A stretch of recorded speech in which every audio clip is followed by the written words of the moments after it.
Hello, welcome to Property Question Time. I'm Stephen Galpin, and this is the show where you can have all of your property related questions answered by our team of property experts. And joining me today is John Howard, property developer, author, investor, TV panelist, and heaven knows what else. That's a long enough list, isn't it? It is indeed. Welcome, John. Thank you. And with John is Richard Murray, CEO of Eurolink, provider of Vico estate agency software. Welcome to you, Richard. Thanks, Stephen. Good to have you back. Good to see you. Okay, so we'll get straight on with the questioning, and the first question will go to John. John, that worries me. Yeah. You haven't even started yet, and I'm worried. Yeah, I know. Just looking at the question, I'm thinking it looks short, but maybe. What do the panel think would be the consequences of the rent cap being considered by a number of local authorities? I can see why you're smiling, because you know exactly what I'm going to probably say. Okay, so rent caps came in 1915 with the World War I. Right. And at the time... Do you remember it well, John? I remember. Well, I thought you might remember it, to be fair, rather than me. I do. But it came in 1915 because of the World War I and all the problems with it and so on. So rent caps have been used before. And of course, the regulated rents that you and I and Richard probably remember, where, you know, it was a regulated rent. You couldn't get the tenants out, and their rent was subsidised. The rent officer decided what the rent should be. They only were phased out in the 1980s when the short-hold tenancy came in. It was an assured and then short-hold and so on. So we have had rent caps for quite a long while, not for the last probably 20 odd years. Now Scotland have got pressure zones because they can't call them rent caps. God, I don't know why, but anyway. So Scotland have already brought them in certain areas of Glasgow and Edinburgh. They brought these sort of controls in. Wales tried to bring a rent cap in, but it failed, interestingly.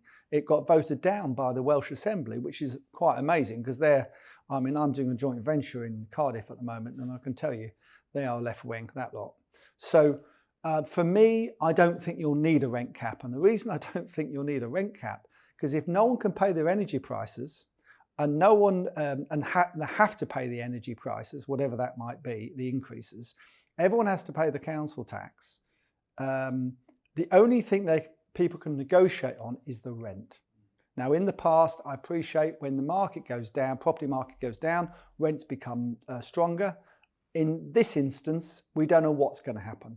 And I believe in an open market economy, and the market is set, by the market, basically. In Europe, there are rent caps. Holland, I think Germany as well have rent caps, where you are only allowed to put the rents up 2 or 3% a year. And people say, well, it works for them. They have more renter stock than we do. So we're much more into, buying our own and buying our own properties. I do have a difficulty with governments. I'm going to use the word interfering in the markets too much. I do believe that private rentals, it's up to the landlord to offer a good product. If you have a good landlord, as often as not, you'll have a good tenant. Yes, I agree.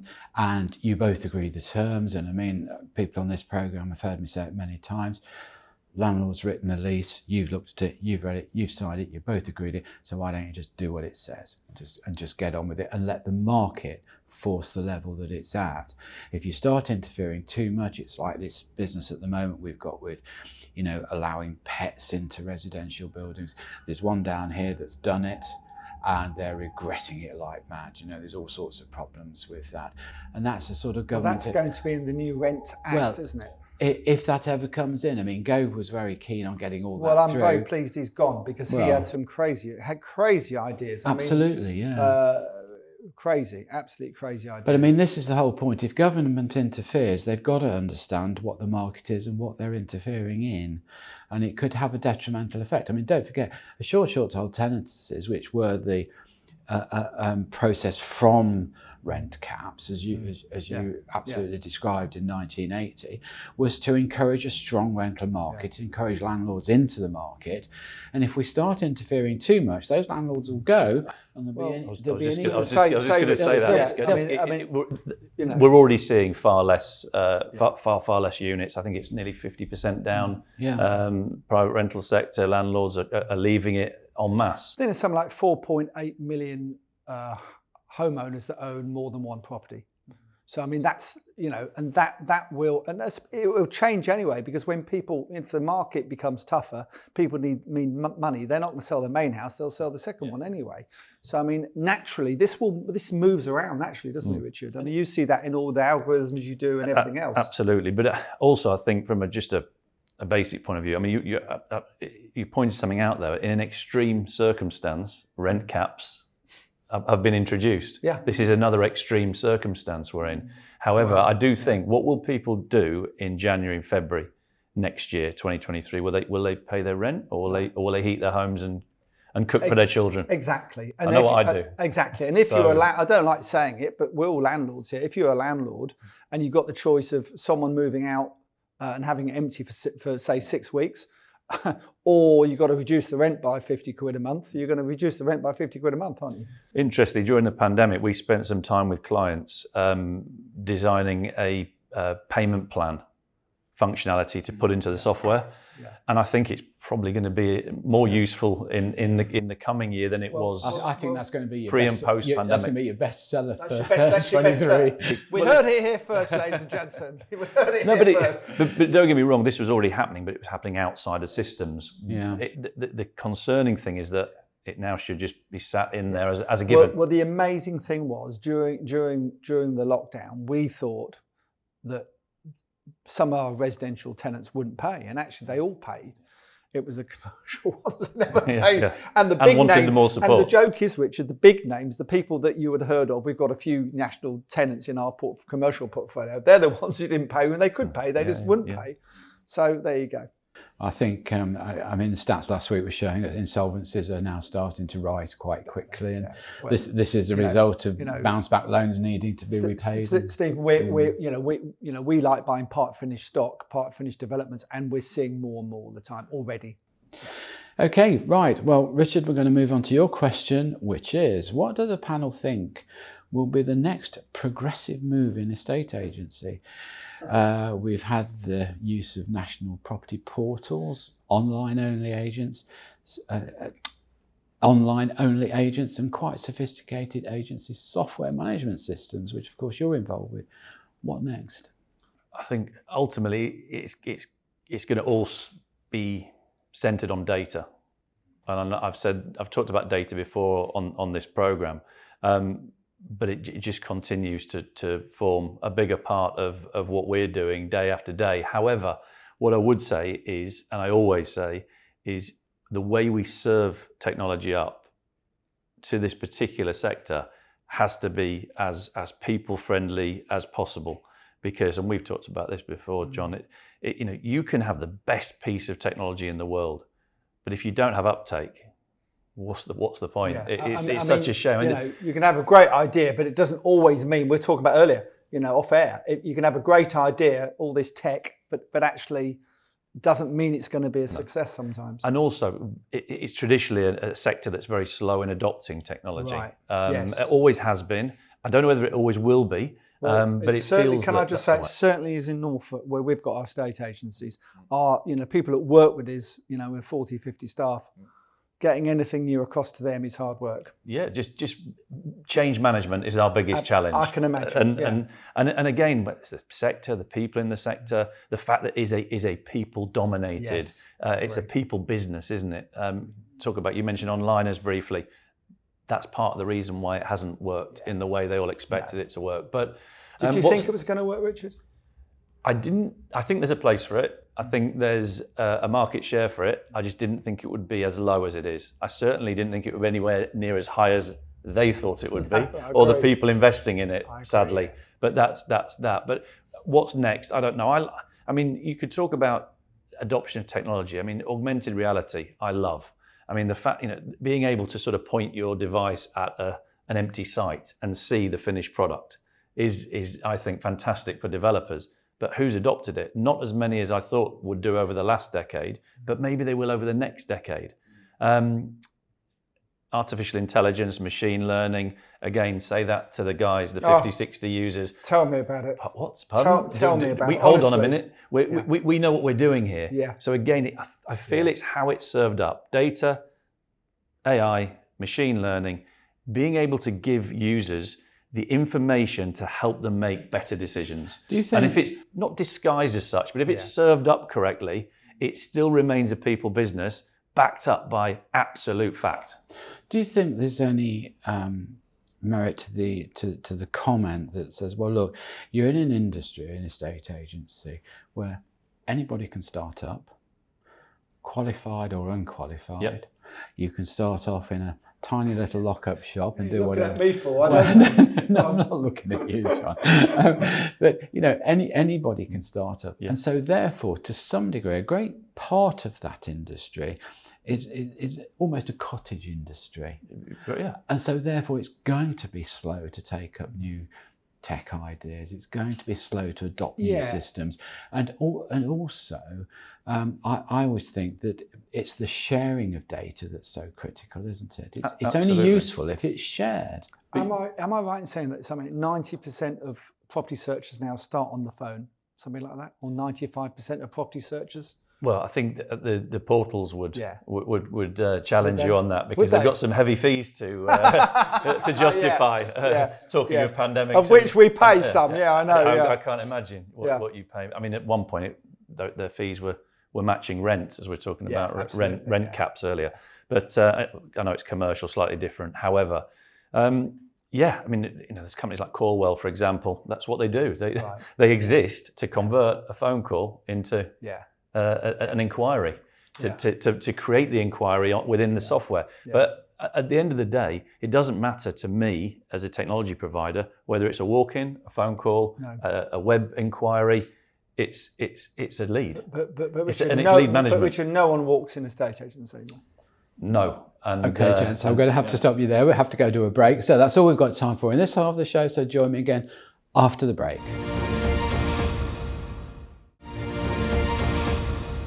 Hi, and welcome back to part 2 of Property Question Time with John Howard and Richard Murray. Welcome back, guys. Thank you. Right.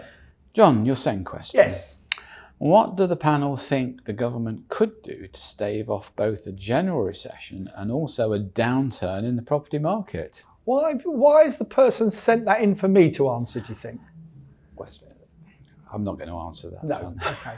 Well, to be honest with you, and I'm a very positive person, as you know, the bottle is always half full as far as I'm concerned, but in this instance, I am struggling to see what the government can really do.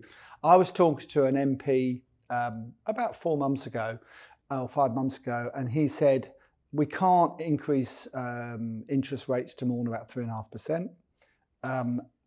In his view, couldn't afford to as a country. And it's a worldwide problem. Inflation's a worldwide problem. Okay, other countries like France and Germany it has come down a little bit in those countries, but maybe because of subsidies rather than anything else.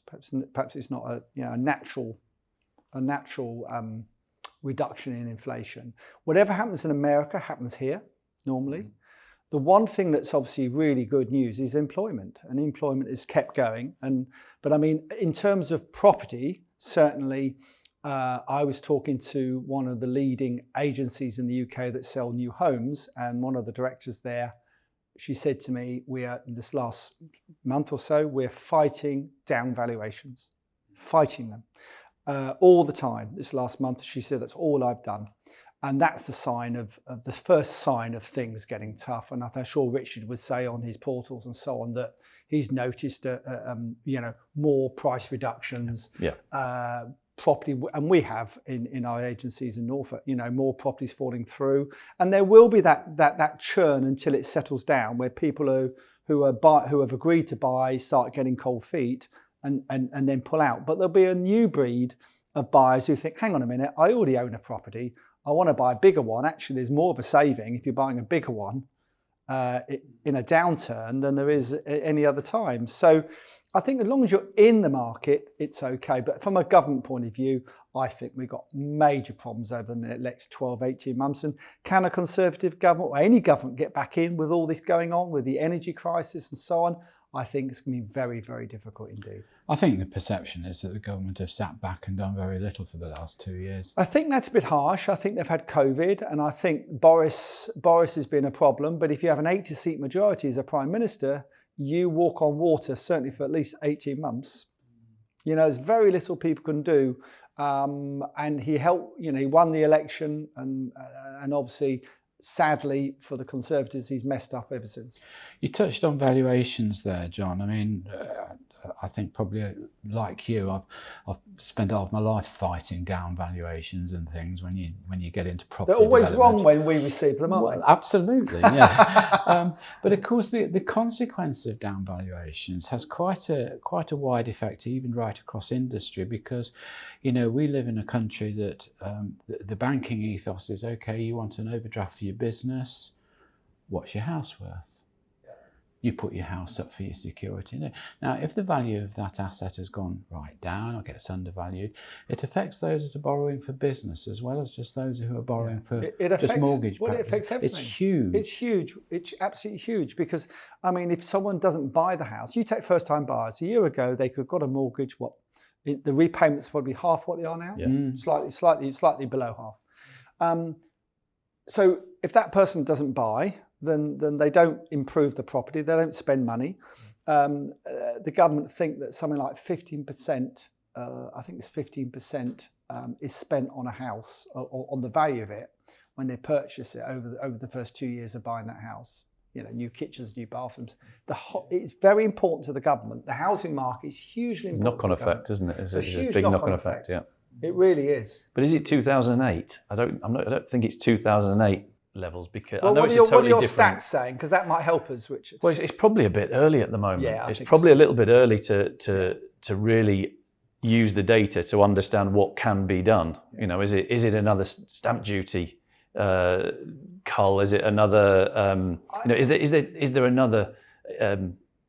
another move that can be made that will fuel the market? I'm not sure there is. I don't think there is, because uncertainty is the biggest worry is uncertainty. Drives recessions. Recessions. Yeah. But I'm not sure the government ever really want to fuel the market, because they don't. No, I agree with that. It just adds to inflation figures. They don't want to fuel the market, and they want to get more first-time buyers on. And their argument is that the buy-to-let investors are killing the first-time buyer market, which is sort of true.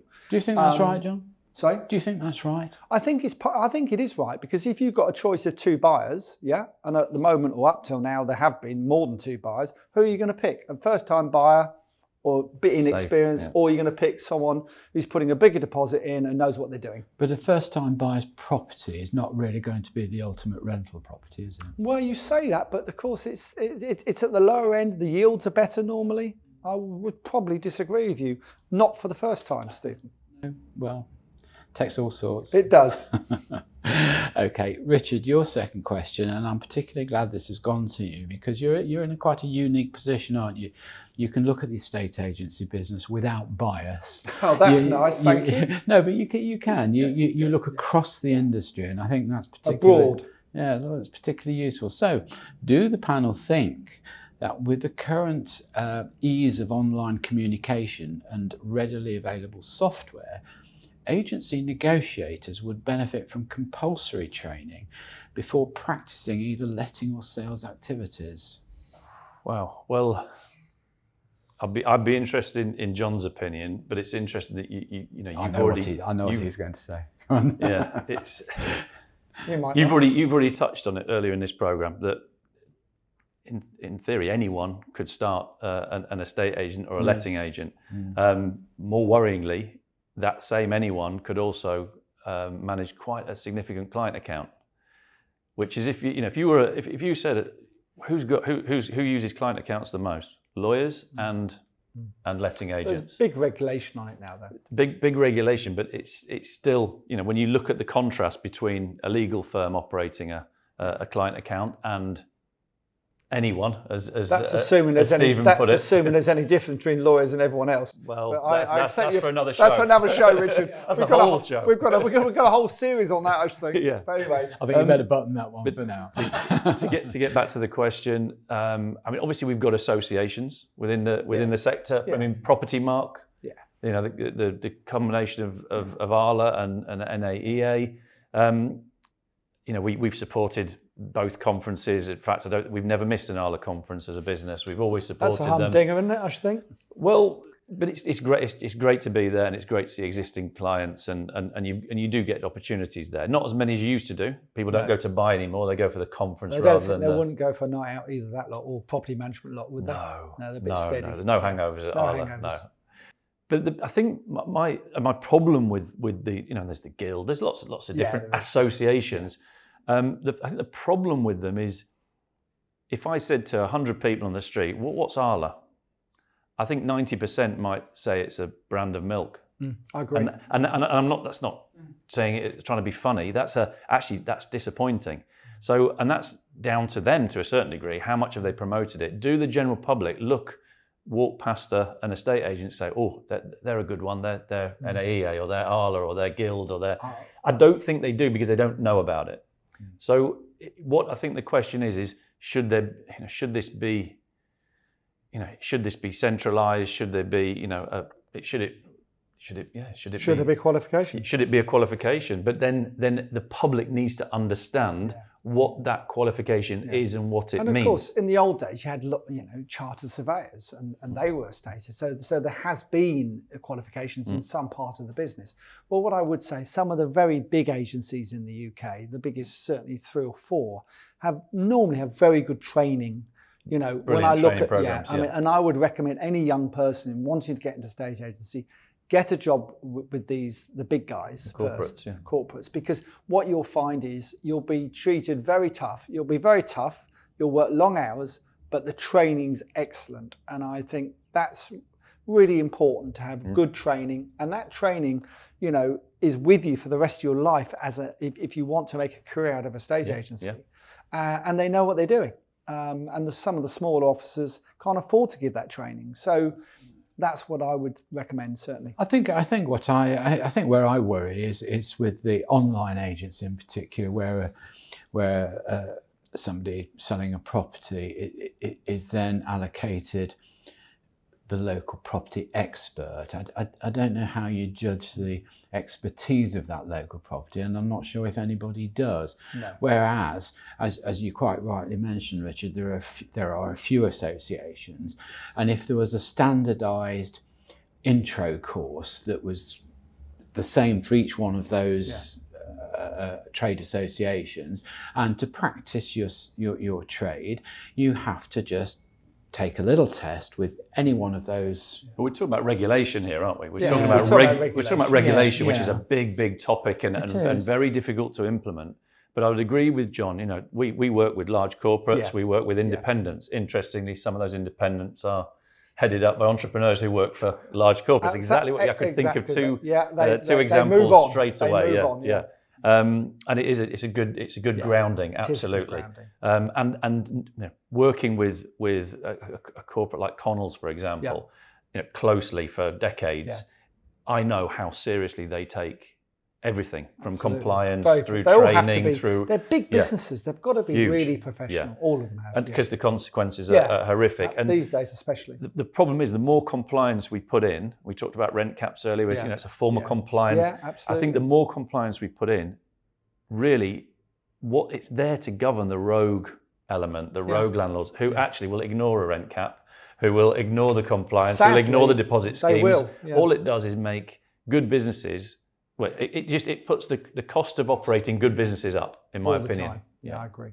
Okay, well, on that happy note, we're going to end the programme. So big thank you to Richard Murray and John Howard. Thank you both, gents, very much indeed. Thank you. I look forward to seeing you again next time when you view Property Question Time.